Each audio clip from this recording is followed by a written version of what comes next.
Mi pare, per quello che ho sentito dalla proposta della Galizia, adesso ho capito perché mi ha fatto lavorare così tanto, perché nella prima pagina della cosa ho trovato tutti i dati che ho fornito a fonte S3. È vero, sono dati ufficiali, sono dati estraibili dal nostro sistema informativo regionale e aziendale consultabile, che mettono in evidenza alcuni fenomeni, tra cui la mortalità evitabile.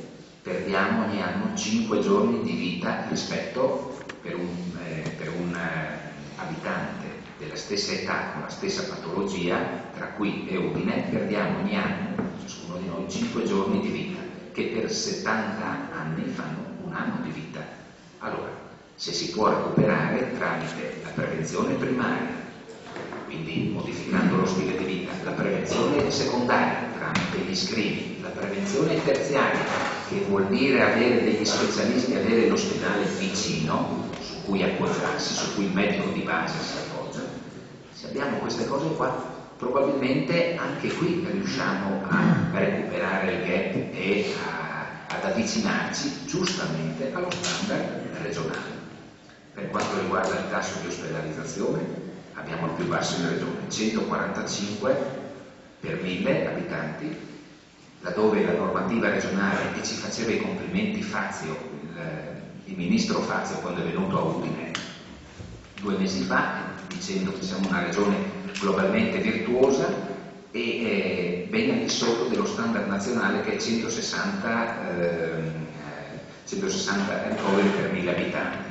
Sì, questa azienda ha 145. La media regionale è sul 155. Tagliare ancora qui mi sembrerebbe un po' difficile, ecco, dico la verità. Io sono favorevole, vi dico la verità, come amministratore, sono favorevole alla razionalizzazione delle risorse. Guardate che sviluppare un sistema non vuol dire necessariamente aumentare la spesa, no.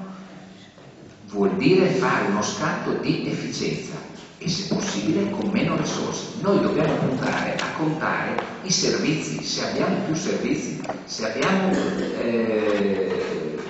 quindi più assistenza domiciliare, posti letto sufficienti, se no tutti questi parametri che sono gli indicatori del nostro stato della sanità, e con questa sanità facciamo la salute della popolazione. Vi ringrazio ancora per l'invito e vi faccio i complimenti ancora una volta per il dibattito. Fate un documento valido e mandatelo all'assessore, al presidente, che possa valutarlo, perché è proprio l'assessore che chiedeva questa proposta.